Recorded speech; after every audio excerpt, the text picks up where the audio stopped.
These are the top 3 mistakes executives make when they land a new role during the onboarding, during their first 100 days. So I want to make sure, right, we dedicated this video to ensuring you don't make these 3 vital mistakes, because if you make them, here's what could happen. Number 1, hey, after 100 days, right, you could potentially lose your job. Number 2, right, first impressions are important. If you don't get that first 100 days, right, and get some positive cycles, it's going to be more difficult to get promoted. And number 3 is going to cause so much chaos, anxiety, and fear, and I definitely don't want that to happen to you. Hey, if you don't know me, my name is Tim Madden. I'm the CEO of Executive Career Upgrades, where we help directors, VPs, and executives get the job, keep the job, and be successful at the job. Hey, we have a program here called Mastering Your First 100 Days for the individuals we help obtain new upward mobility career moves. So I'm going to be sharing, insights into where most of these people struggle and absolutely how to avoid that. If you want more content like this in 2025, do me a favor, smash that subscribe button below and let's get started. Hey, let's first just get out of the way the 3 biggest mistakes. Number 1, not on the same page with your boss on expectations. We'll talk about that shortly.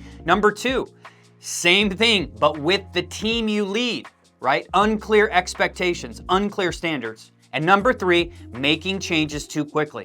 If you could just not make mistakes in these 3 areas, man, ladies and gentlemen, you will have a more seamless onboarding. So let's get into it on how you can make sure you don't make these mistakes. Look, within your first 2 weeks of starting, you need to know, right? I know you went through the interview process. You likely know what they're looking for, their challenges, the opportunities in the marketplace, the opportunities for the business unit. However, we need to make sure, hey, now we're starting.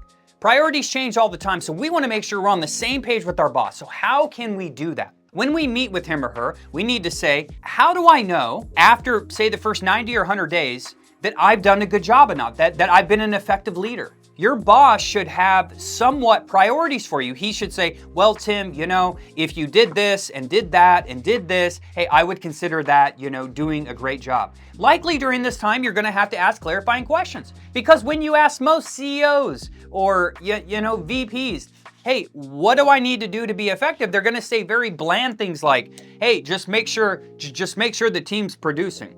What does that mean? Hey, I need you to make sure we're fully staffed. Right? So be sure when you're communicating with your boss on what the priorities are and how I can make sure when you say grow the headcount to what would that number be? When you say the team's producing, what would that number be this quarter? See what I mean? You're likely gonna have to ask clarifying questions. Well, Tim, if you can help us reduce turnover, great. Reduce turnover by 2%, 20%. See, so the more actual quantifiable data you have to support the things that you need to do, the better. Here's what happens. I see it happen all the time. They join the new job. They're not on the same page with their boss. They start going in, doing all these tasks, think they're growing enterprise value, to be at the end of the quarter, the boss says, Tim, we need to have a talk. You have just not been effective. That's what's gonna happen if you're not on the same page. So we need to make sure we know exactly what our boss expects of us, those quantifiable tasks, and then make sure each week I have at least a 5 to 15 minute sync with him or her, going over those key priorities, where we're at, etc. So the number 1 mistake people make is they don't know exactly, down to the line, down to the T, what their boss expects of them with quantifiable numbers. It shouldn't be a surprise after the first 100 days if you've been effective or not. But if you don't know what that is, it's gonna be hard to achieve it, right? Number 2, same page with your team. Your failure or inability to be on the same page with your team is just as vital. What I see so many times is people come in and they don't set high expectations. They don't do what we call in the military initial counselings, right? They don't take their team members and say, hey, here's exactly what I expect of you. Here's how you contribute to the organizational goals. Here is how your performance is tracked. Here is how I'm going to make you better, right, and more effective through a professional development plan. Here's why your position matters in the organization. And this is exactly what I expect of you. Maybe some of your pet peeves, if you will. Hey, don't be late. Wear this uniform. When you're communicating with these type of clients, CC me, whatever those things are, right?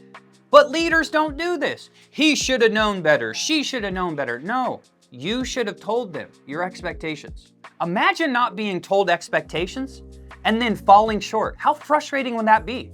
So don't allow your team to even potentially be frustrated. So the more clear you can be on everything I just mentioned with your team, the better, right? And then plus now they know what right looks like. Because everyone, I truly believe deep down, everyone does want to be effective. Everyone does want to do a good job. But most people don't know what that exactly consists of. And if you have pet peeves, like whatever they may be, and you don't tell people about it, that's not going to end well, okay? So as the leader of the business unit, if you're leading one, it is your job, your duty, your responsibility to make sure your team members know how to be successful. And if they don't, shame on you. You're going to have some team dynamic problems, I assure you. Number 3, managing change. You cannot come into an organization and start making all these changes. I have a little word track for you, a little saying, right? I don't fix things that are not broken. So number 1, we don't fix things that aren't broken. But when we talk about managing change, most people come into an organization, they start whacking stuff, changing stuff so quickly, and the team isn't prepared for that. The boss isn't prepared for that. So there is a way to do that. Maybe that'd be a great YouTube video, the 7 steps for basically implementing and managing change. There's many different steps, but in this video, what I wanna go over is you can't make changes too quickly. Almost no critical decisions should likely be made in the first 90 days, okay? Your job for the first 30 days is just observing, how's the culture here? What's the political environment? Because sometimes people are decision makers and they're not in those roles just because they've been with the company, right? What about your team? How is your team functioning? What about your boss? What about the external relationships with shareholders? The first 30 days, you're just getting to know the organization. Because so many people make changes without knowing, are you ready? Here's the true issue, without knowing the true root cause. Oh, here's the problem, here's what we're gonna do. And then it fails. So, hey, during your first 90 days, 100 days, be very careful when you're making these key decisions on software, on team changes, etc., and make sure you have all the information needed. So hey, if you can just not make these 3 simple mistakes, man, you are well ahead. So just like we talked about, get on the same page with your boss, get on the same page with your team, and don't make decisions too quickly, because making too many changes too quickly or high level changes could impact your ability to onboard effectively.